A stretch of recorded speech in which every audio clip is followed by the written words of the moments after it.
Good afternoon, ladies and gentlemen, I'm John, this is many a intruder to welcome to Alan Wake 2, a game I've been rather looking forward to because, okay, funny old thing about the original Alan Wake, which is, I didn't actually play that much of it, and yet, for some reason, it's kinda stuck with me. Like, you know, I've played a lot of games doing this whole YouTube thing for the last decade, but Alan Wake really cooking sticks with me. The Lighthouse Nightmare, the diner, the cabin on the lake, the forest with suspiciously too many sawmills, the gas station, just... for some reason, I can remember Alan Wake as clear as day, so... okay, let's just dive straight into Alan Wake 2 because, oh, I have heard some good things about this. This is apparently very good stuff.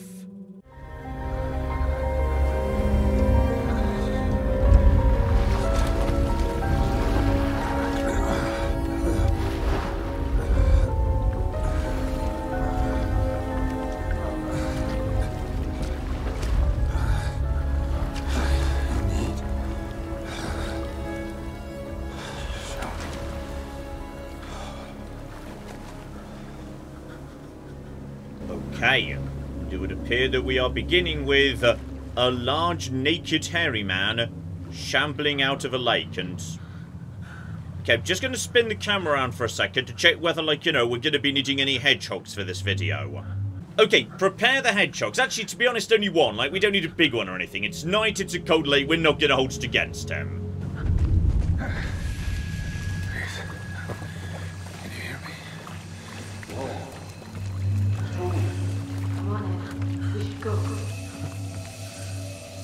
Okay, a couple of people on their way, and, I mean, I can't blame them. If I saw a large, hairy, naked man shambling out of a lake, I'd probably just GTFO as well. Though that is true, they had torches. Yes, in this game, there's a lot about light and dark, or at least there was in the first one. I need to get my hands on, yeah, one of their torches, like, sooner rather than later. Torches are good. Torches keep the shadow monsters away. Okay. There's definitely something in this forest that's not me. Okay, there's a lot of noise going on just around me all the time. Oh, hello! Yes, you're a shadow monster. Right over there. Thankfully, you decided to return to being a shadow today. That's nice of you. Yes, we need to get hold of flashlights or just get somewhere light. Here we go. Light. Okay, just straight into the light and... okay, I've decided actually... no, never mind, not... oh dear.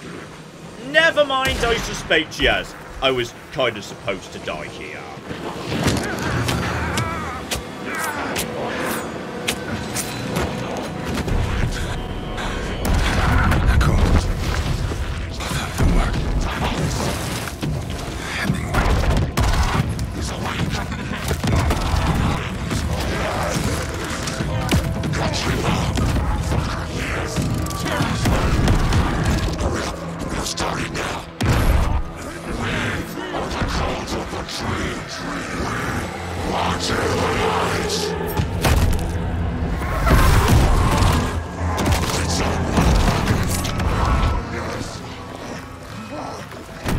Where's the rest of the stuff? I need to finish this. I'm coming. What the fuck? Shit.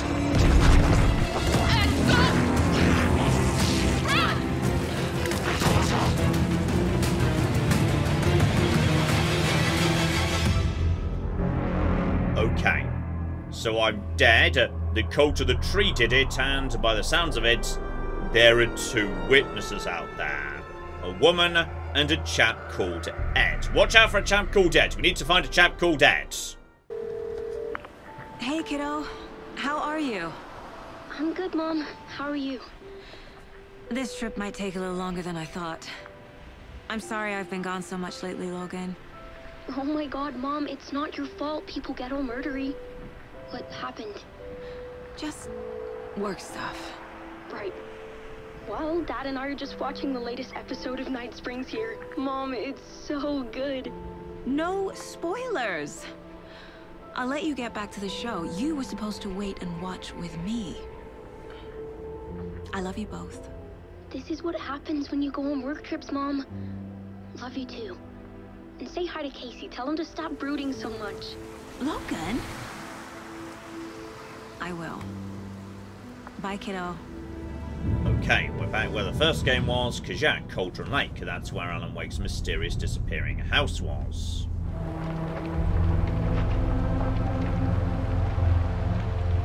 Here we are. Cauldron Lake. Time to get to work.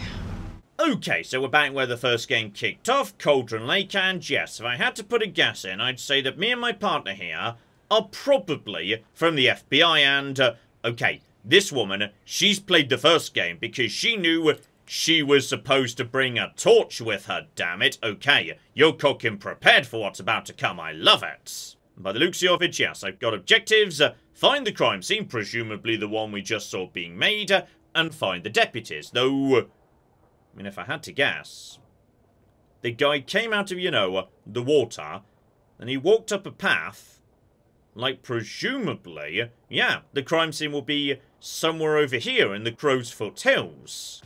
Hey, over here. Hello there. Do you know where the crime scene is by any chance? I'm looking for a crime scene. Hey there. Agent Casey, right? Sheriff Breaker said you'd be coming by to take over the case. You're half right. Anderson?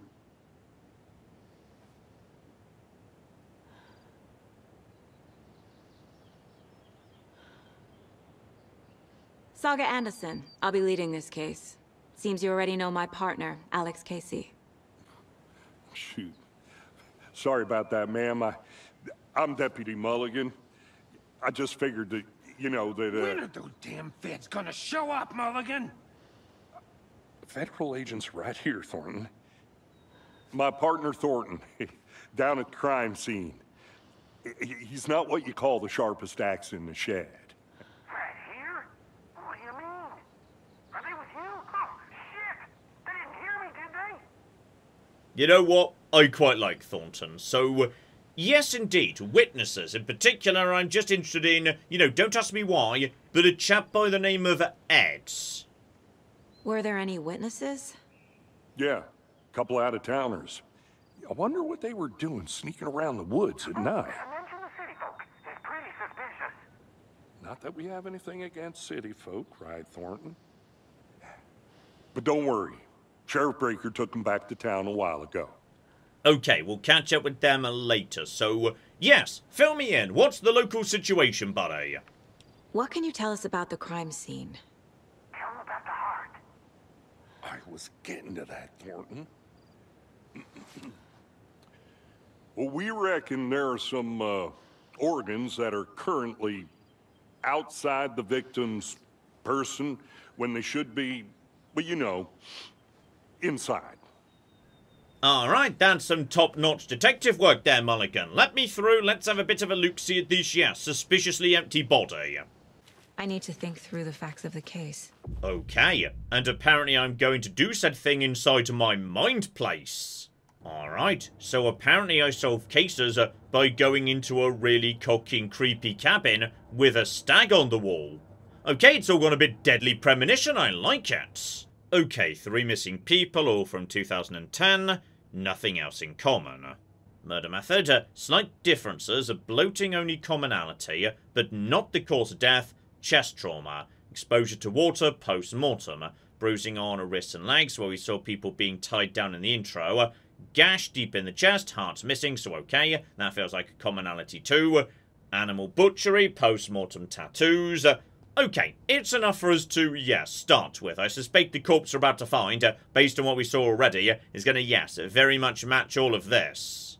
I see you're already hard at work, Anderson. Close to cracking it? We're just getting started. Let's head down the hill to the crime scene.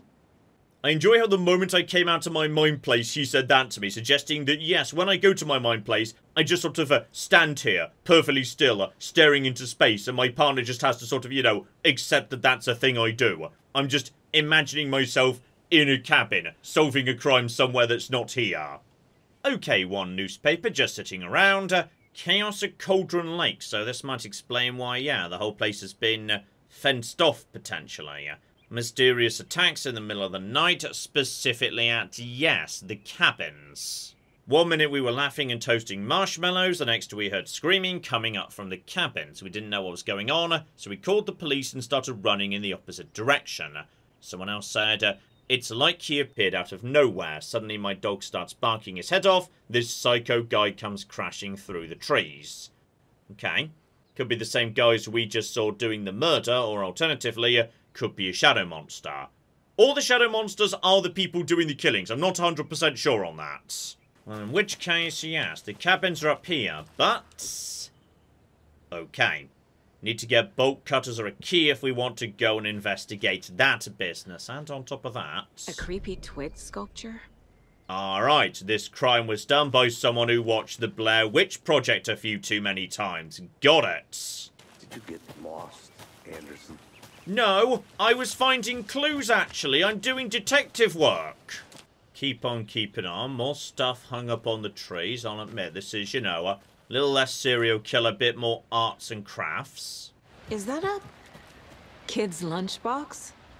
And speaking of kids stuff, potentially... An Alex Casey movie lunchbox. Casey hates the endless jokes about coincidentally having the same name as a fake detective.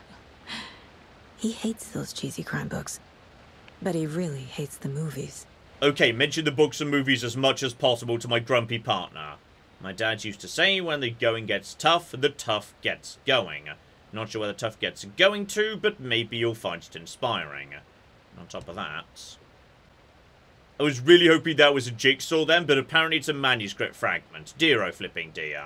Manuscript fragments could be used to upgrade weapons in the Mine Palace. Okay, so this game's playing entirely by its own set of logic. Gotcha. Keep saving those up and okay, alternative fire modes, bigger magazines, alternative combos with your guns, gotcha. Okay, I know this is off the beaten track and this isn't where the murder is, but okay, obviously we're checking out the tourist trap witch's cabin. Alright, obviously we're going there first, so... alright, here lived the Witch of Cauldron Lake. Kind of would have thought she would live by Cauldron Lake, to be honest, but okay. Apparently she lived in a cabin on top of a hill. Now, many chances there get to be a really dumb, spooky ghost inside. Because that would be great. Come on, let's have a really dumb ghost. Like, you know, a cackling soundtrack or something. Oh, a lovely creepy skull. I like a lovely creepy skull. Bit more creaking as well. I was hoping for more dumb and kitschy, to be honest. I'm disappointed, game. Still, bare minimum, just past the cabin, we've got ourselves, here we go, one of the many, many little camp spots around here. And on top of that, another lunchbox, together with one fragment and... no, things can get a bit crazy around here if you're ever feeling scared. Just remember, Alan is watching over us. Okay, the lunchbox suddenly got creepy, actually. Now, this is the scene of the crime. We found him on the table. And we didn't touch nothing, you know, procedures and stuff. Step 1. Examine the corpse. Okay, let's learn how to do a policing. So, is that his heart right there? Right, they didn't take his heart with them, though. Ooh, John, don't make assumptions. That could be anybody's heart. So, take a mind snap of the body and put it on the board. So step 1, yes, is this consistent with previous murders? So here we go, check this out step by step. Number 1, the wrists or legs. Bruising on the wrist from the cargo straps holding him down. There we go, that's consistent. Next up, the, yes, giant gash in the chest and also the heart. The killer left the heart right next to the body. And there's the gash, presumably, you know, from the removal of aforementioned heart. Incised stab wound. Chest cut open. Heart removed. Okay, I mean, it seems pretty bloody consistent to me. Definitely matches the previous murders. But this time the heart and the straps were left behind. More clues to work with. This makes 4 murders that we know about. Okay, so somewhat consistent, but not entirely, and that opens up new questions. The killer or killers and the victim. So okay, this isn't like, you know, a big town or anything. I would have thought, you know, if he was a local, you'd know who he was, right? Any idea who the victim is? Oh, I sure do. His name is Nightingale. He was FBI. He came to town about 13 years ago. Now, I haven't heard a word about him since. Well, until now. Nightingale. Robert Nightingale? Oh, yes. You probably knew him. Brothers in arms. Oh, and sisters. That's kind of cool. I'm glad that, you know, I figured out I could just speak to this guy instead of examining the other clues. Now, you reacted to that, suggesting you might know, yes, the chappie in question. So you knew our victim? Well, I didn't recognize him in his current state. But yeah, I ran into him a few times at Quantico. Never worked any cases together. After his partner got killed in the field, he went off the deep end. Got the boot pretty quick after that. Right, lad retired, came here basically under the radar for 13 years. Nightingale went missing 13 years ago. 2010. The same as all the other victims. Certainly fits the pattern. Makes me wonder what was going on that year. Probably something this town wants to forget. Was that the year the original Alan Wake happened? I cannot remember. And yes, after he got fired, presumably like the guy was saying, he basically just disappeared. Came here, decided to just live under the radar. So what happened to Nightingale after the Bureau let him go? I only know the rumors. Depression led to booze, booze led to paranoia. He got some wild ideas in his head, chased ghosts until he fell off the map. Guess he ended up here. I bet there's more to that story. But no happy ending. Alright, we got a pretty good idea as to the chappie, but the killers. Well, we know that they were, you know, weird people wearing deer masks and whatnot. In fact, weird people with an obsession with deer. Oh, well, looky who's got a deer right in her mind palace. Right, Saga did it. Someone left in a hurry. Knocked the tripod over. Was it for a camera? Tripod does rather imply camera, that's true. Someone was drinking beer. They spent time here, waiting. I mean, based on what I saw in the prologue, yeah, they were sort of waiting for me to stumble up the path, as it was the only path I could have taken. Right, check the other highlighted bits and pieces. Something over here by the 2 and the 3. Multiple people were here. Multiple killers? Alright, whole bunch of footsteps, and that's just a footsteps and yet more footsteps, so... multiple people, though... Ooh. How long does a footstep remain in the mud? I've no clue. Some of those could be unrelated. It could have been, you know, the previous day long before our murder. We just don't know. Okay, let's start putting this together inside my mind cabin. Multiple footprints is, yes, that pertains to the killers, not to the victim. Okay, we can't do anything with the tripod or the beer. Presumably, yes. In particular, we need to find aforementioned camera. So, giant blood splatter on the table. They killed him here, and when we say they, yes, plural they. Okay. There we go. Premeditated or spontaneous. Well, right. Either they could have been sitting around and drinking beer and they had a camera with them, and then something suddenly happened that led to a spontaneous killing, or they could have been waiting for him to arrive. This is bad evidence. You're not a good FBI agent if you come to a conclusion based on this. They planned for the murder to happen here, passing the time with equipment ready. They were waiting for him. But why Nightingale? He's been missing for 13 years. Why here? Why now? Okay, that is not a solid conclusion. Profiling. Get into the subject's head. See what they saw. Feel what they felt. Use whatever I know about them to guide my intuition to a revelation. Piece it together. Okay, this isn't solving a crime anymore. Now we're just using magic. So okay, Nightingale, ritual murder, missing person. Yes, ritual murder. We saw that ourselves, so... Nightingale was chosen as the victim. Why? Find the switch. It goes click. Lights are off. But somebody's home. Somebody's home. This wasn't some random act of violence. This was a ritual. And Nightingale a component. They didn't see him as a person. More like a container for something. Okay, when you say container for something, I'd say probably a heart if I had to guess, Saga, given they literally cut it out of him. Agent Nightingale has been MIA for 13 years. How did he end up here? Up from the lake that's not a lake. It's dark. He was there too. You are not allowed in the lake until he says otherwise.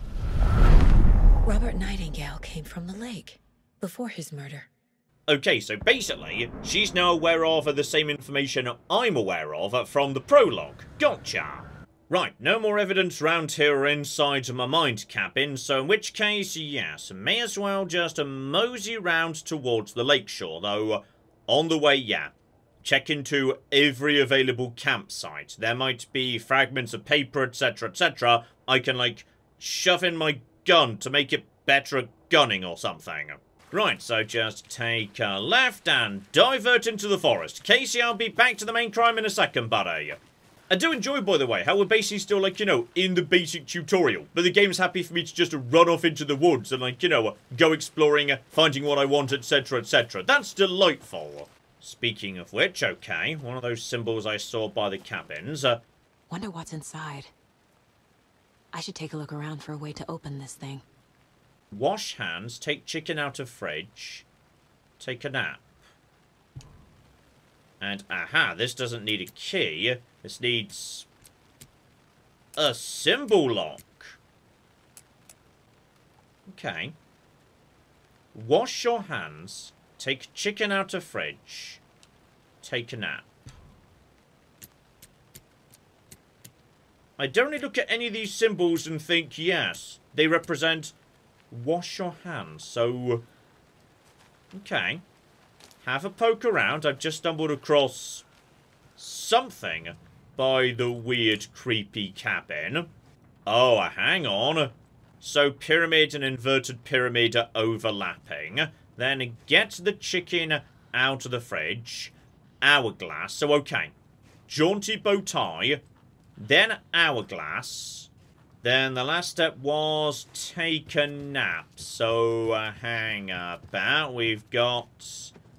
Right. Arrow pointing in either direction. So, right. Turn signals. Gotcha. Hey, Casey. What's the forest's favorite shape? Please, Anderson. Just one case without the A triangle. I don't get it. Yes, you do. Okay, the fact that Saga just called up her partner exclusively to make a really terrible joke makes me like her at least twice as much. Bow tie at a jaunty angle. Then hourglass. And finally, turn signals. And there we cocking go. I'll be up myself too. Ammunition and... whatever the cock that is precisely. Don't take anything if you aren't one of the trees. Oh. Cult of the trees. And on top of that, the beer inside this cabin, it was the same brand as the murder scene, wasn't it? That's the same colour label.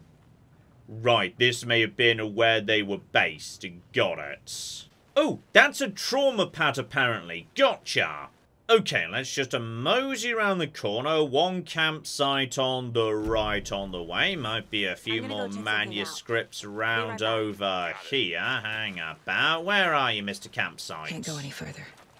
Water's too deep.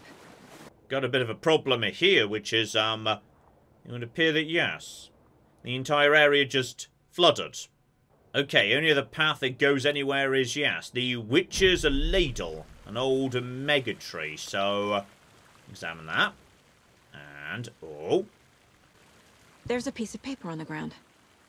Tracks. Barefoot. Nightingales? They come out from under the boulder. It makes no sense.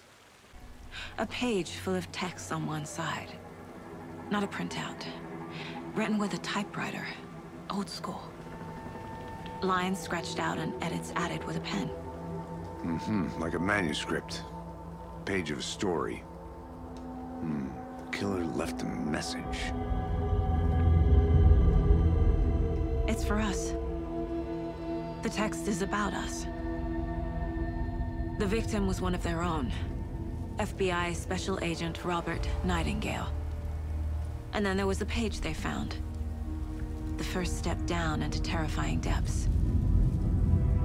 Reading the words. These words felt like a message. Someone knew they were here. Someone playing a game with them. An invitation. How could they not accept, even if they knew it would end up hurting them?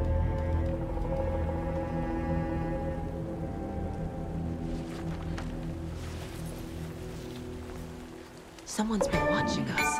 Playing a sick game with us. You were right. This is right up my alley. Nightingale came this way. Either he dropped this page, or the killers left it for us.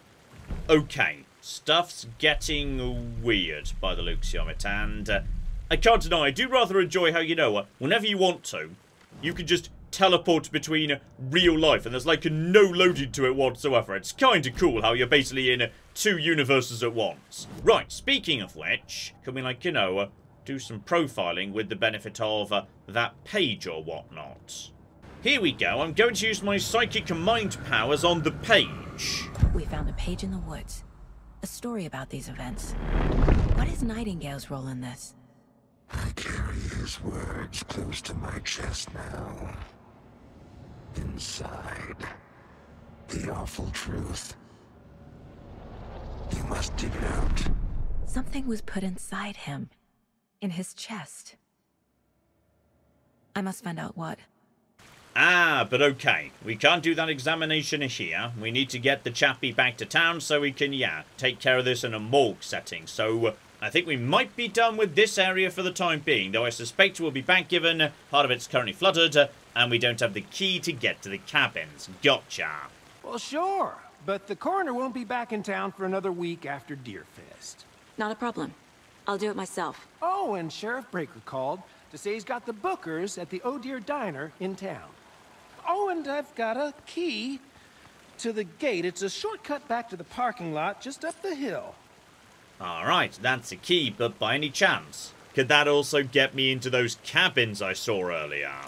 Ah, tragically not. It's not the same key. Back to town, let's go, yes, meet some witnesses, and then poke around inside the corpse. Okay, here we go. We're in town. By the looks of it, town is, yes, mostly just this street right here or so. I don't know who you guys are, but I like you, so okay. Have a poke around. You never know when you're gonna find something awesome hidden around. And okay, one at a time, and once again, we're gonna be needing bolt cutters to get into the cabins, to get into Billy's boat yard, though. Okay, I'm gonna be honest. I feel like I could find a way to infiltrate Billy's boat yard. Right now I can get to the town over here. All the rest of this blocked off for now. Right, so let's mosey over to the Oh Dear Diner and... bloody hell, is this the same diner as the first game? It might be, you know. Your deputies said you had a couple of witnesses here. They made them sound like suspects. Mulligan and Thornton are still on about that? No, the Bookers don't strike me as the murdering type, but you can decide for yourselves. They're just inside having coffee and pie to calm their nerves. I'll see what they have to say. Casey, you compare notes with the sheriff. Take your time. Alright, you're going to take care of that. I'm going to go in and have a bit of a look-see as to...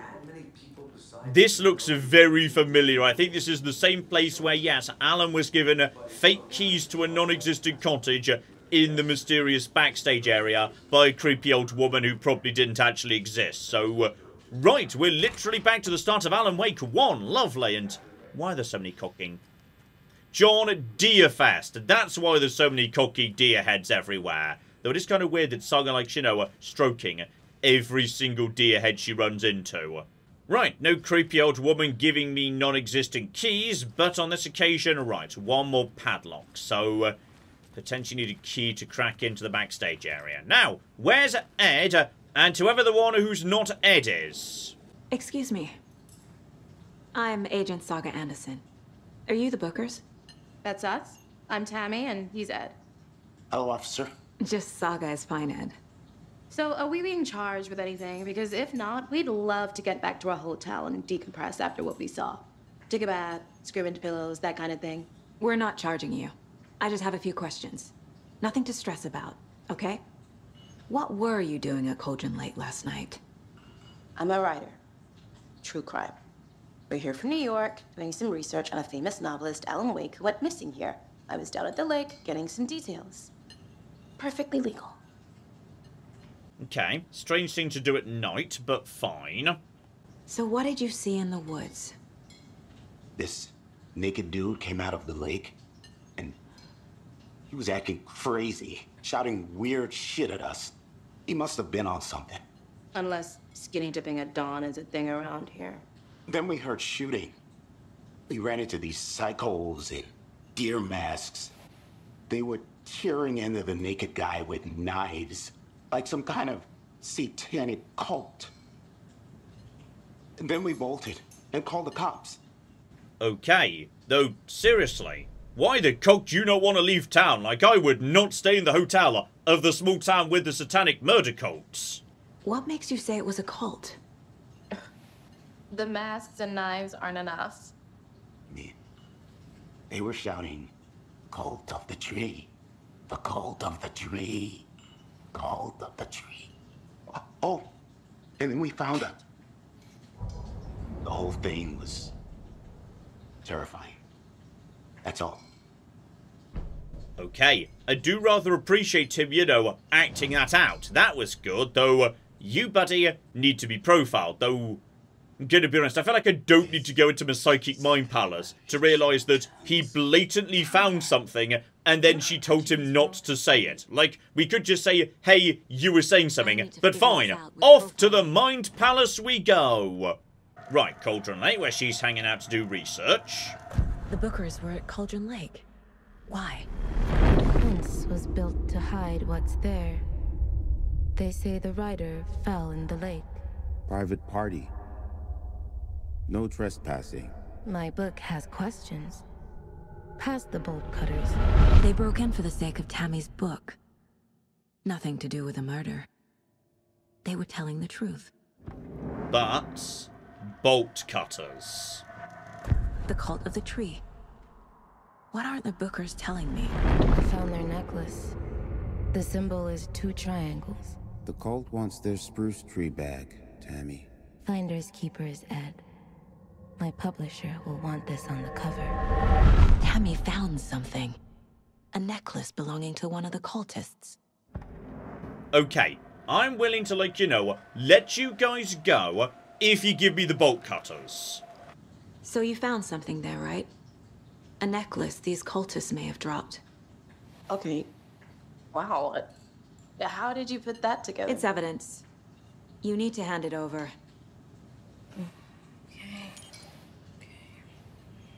Told you not to keep that thing, Tammy. Oh, God. Saga! Saga Anderson. As I live and breathe.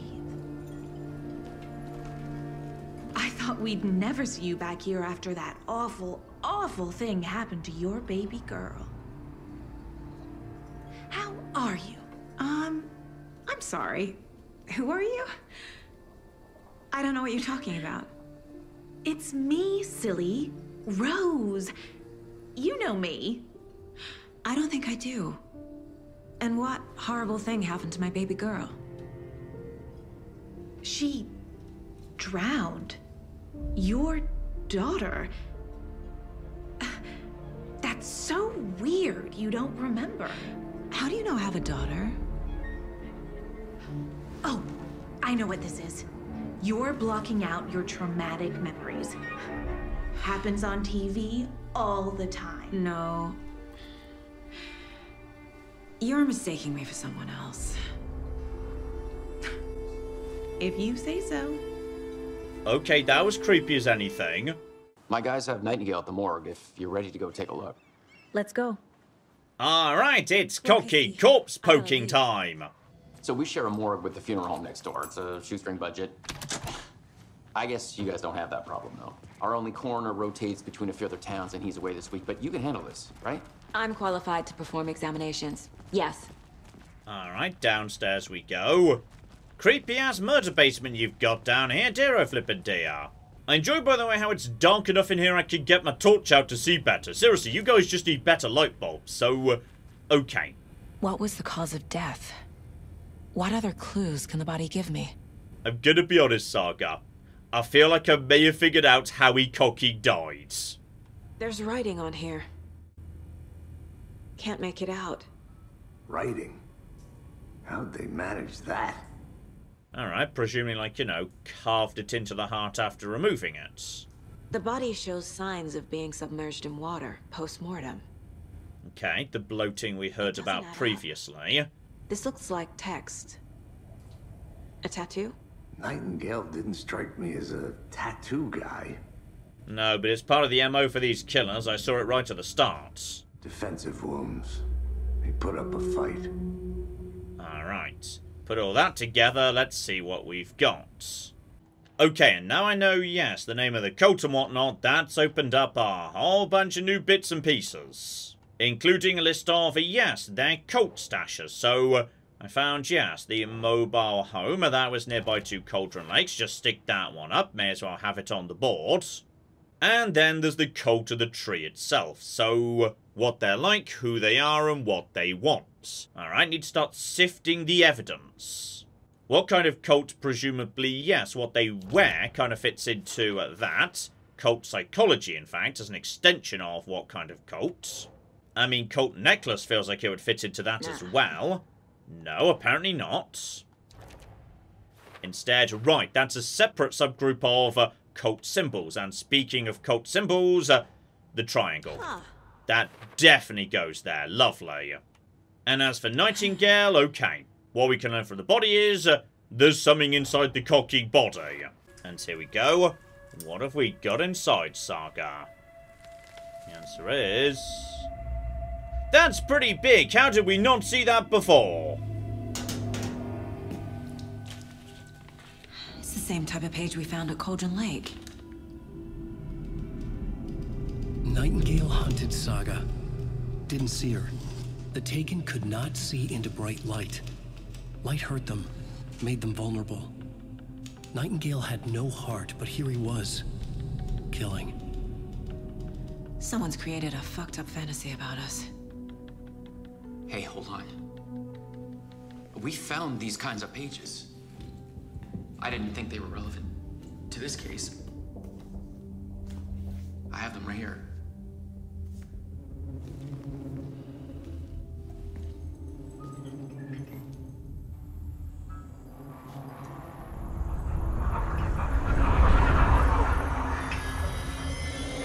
No, wait.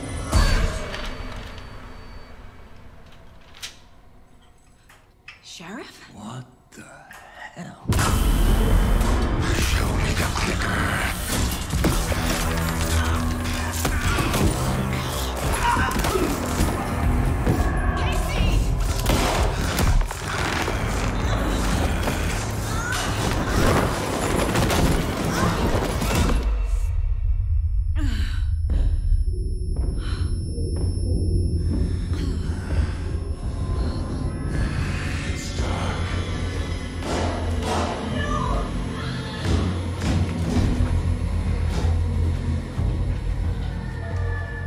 Didn't see her. Could not see into bright light. What the cog just happened?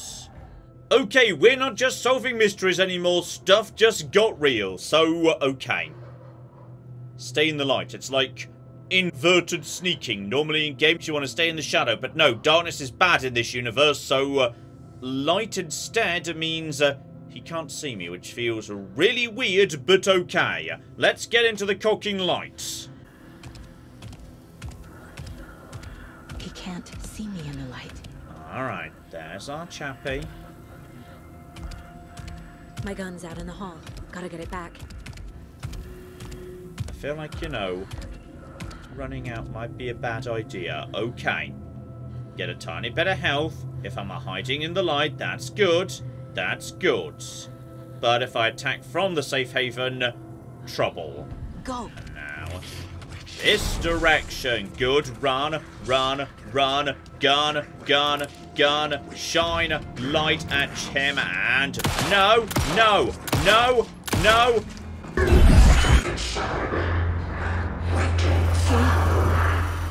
Vanished.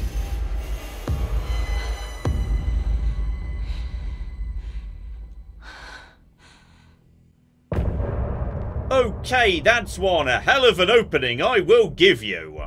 Saga was back at Cauldron Lake. Saga had to pursue Nightingale into the overlap. Finding a way in would be difficult. A ritual. Saga would learn how. Stop the monster. And now I know precisely where I need to go, because Alan's writing the story of me, as it turns out. And in terms of what we saw, yes. So he becomes a monster, writing inside his chest, writing a bit of legible writing on his body. Yeah. The ritual turned him into a monster. But no previous victim became a monster. Why? Okay, and with that, we could go straight back to Cauldron Lake, though sadly, still no cocky bolt cutters in a hand. So, right. We've kicked off the mystery, we've done some detective work, and stuff has started to get weird and supernatural. But I can't but feel I've barely scratched the surface here. Like, I definitely heard about this game. There were, like, you know, multiple characters you could switch between, etc., etc. We've not even got to the other one. I assume it's going to be Alan himself, so... okay, we're going to be continuing this. Next week, I will find a way to fit this into the schedule, because...